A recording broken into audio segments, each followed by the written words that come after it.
Friends,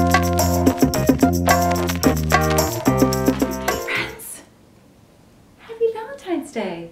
Not my favorite holiday, but I do love an excuse to celebrate something, right? Let's celebrate love.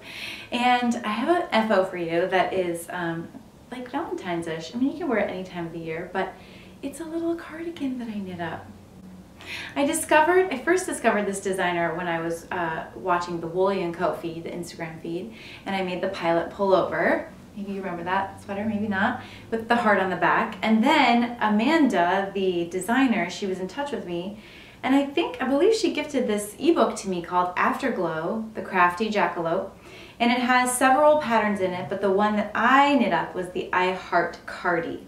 I was in real conflict about what fiber to use for this sweater for a really long time. I've been watching a lot of people incorporating mohair into things, and I had seen like a finished mohair sweater that was kind of a similar vibe, like a drapey sweater that it's like a Beata hedgehog fiber pattern. I'd seen that, and then I've seen Melissa and Lisa use a lot of mohair. There's the Espostrico girls. Mohair was on my radar for sure, so as a result I have been sort of buying random skeins of mohair and trying to figure out how and when I want to use it. So first I got this actually at Espostrico in Montreal on my trip.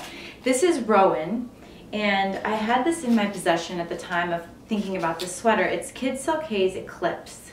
It says made with super kid mohair. It's 66% mohair, 27% silk, 4% polyester, 3% nylon, and the color is, I don't see here what color it is, but it is so fine. It's like lace weight mohair, and so I'm thinking, well, that's not, I don't think that's gonna work. And Amanda, the Crafty Jackalope, she had knit up her version of the iheart cardi with the Wool and the Gang Take Care mohair.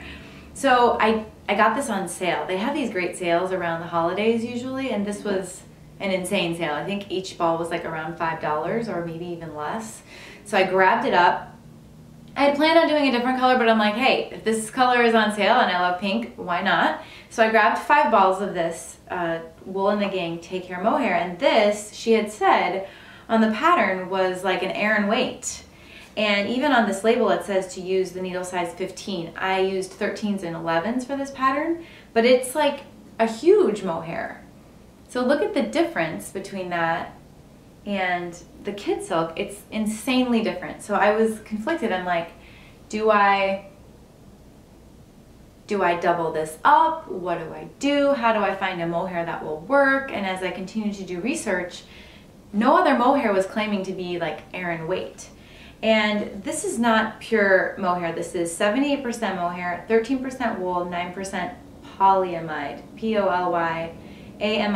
So it has a very interesting feel to it. It doesn't totally feel woolly, like that tiny bit of polyamide, whatever that word is, makes it feel a little more artificial than I would expect for some reason, but it's also my first time working with mohair.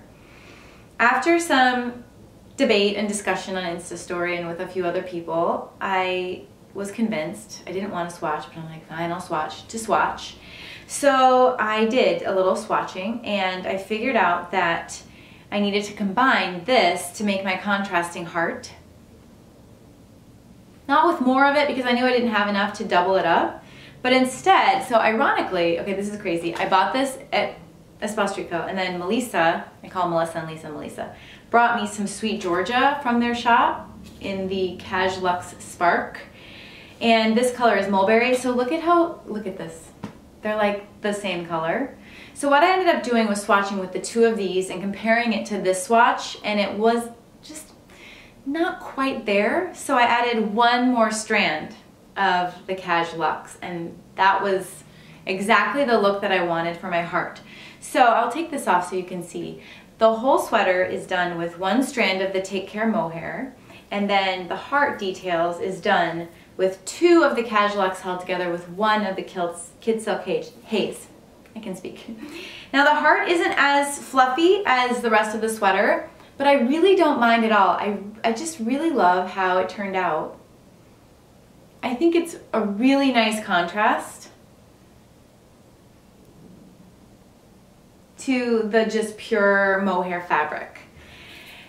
Let's talk about the pattern. I made a good mistake with this pattern. The whole back, I got so excited about the chart and doing I guess it's called intarsia technique, where you have flat pieces with color work. I got so excited about that and so focused on it because you really have to have a lot going on. Since I was holding 3 together for my heart, I had those 3 strands, and then I had several balls of this, one for this side, one for this side, one for the middle, and I was just constantly like, I sat on the couch, I concentrated, and I was just kind of moving my balls of yarn so that nothing was getting tangled up, and it was kind of this focused effort. My child also at the time was sick, so I was bound to the couch anyway, and I just sat there for hours working on the back of the sweater. Turns out I was supposed to increase at some point, like on the sides, and I totally didn't. And I'm like, oh, is this really gonna affect my sweater? Like, pulling out mohair is very difficult, which I did not want to do, and also all that intarsia work I had done. And so I thought, you know what, I think it's gonna be okay. I increased a tiny bit after the heart was done, and I realized that I had missed that. And I didn't worry about it, set that aside. Now the 2 front panels, it's funny because I decided to start this sweater with the 2 front panels, and I knit both of the bottoms, which are a smaller size needle than the rest of the body. I knit them both and then set them aside, and completely forgot that. So by the time I got to I think it was the left side I did second, I didn't remember that I had already knit the whole bottom cuff. So I knit it again, and unfortunately I used a different size 11 needle than this side. I used a wood one, and it actually affected the gauge. So there are slightly different sizes, but I'm like, you know what, when I block it out, it'll work out. And I don't think you can tell at all. I also didn't follow the instructions. The instructions say to do the inside of the pocket first, which I didn't follow, and I should have done that because by the time I got to this making of the heart, it was like, now put your pocket inside in. And I'm like, oh, shoot, I forgot to do that. And the only reason why that was a little tricky is because I was finagling and working with one skein of yarn and turning it into multiple balls at different times to do my intarsia work. So it got a little dicey at times. So if you want to do this sweater, you have to be really patient for the color work, but I will tell you that it completely pays off because it's such a cute sweater and it's so fun. It's so much fun. Now the sleeves, I knew as I was knitting that I wanted them to be a little bit oversized and kind of like hug my hand. So there's a decreased repeat, and I did 1 extra repeat, which if you have bigger hands, that might not work for you. Like, this is a little bit less than the pattern would call for right here, but it doesn't bother me at all. The other thing is I might have made the bigger size. So there's small, large, or no, excuse me, there's small, medium, and large, extra large. I might have wanted to be interested in the large, extra large. I don't know if I'd remember to increase, if that would have affected how it feels. But I think I wanted it to be a little bit longer than it is, so I had extra yarn. I could have added length to the top here and the back, but I didn't know at the time, and I thought it would block out a little bit longer. I still love it, and I think it looks really cute with this blouse, and it's still super cozy. Now, mohair is warm. Like, I'm actually a little hot in this, so I'm excited to wear it. The other detail, I don't know if I read this wrong or not, but I swear it said to combine these shoulders with wrong sides facing. And I did that, and so there's a ridge where the three needle bind off is, and I don't like that. I really don't like an outside ridge, especially if that detail isn't shown anywhere else in the sweater.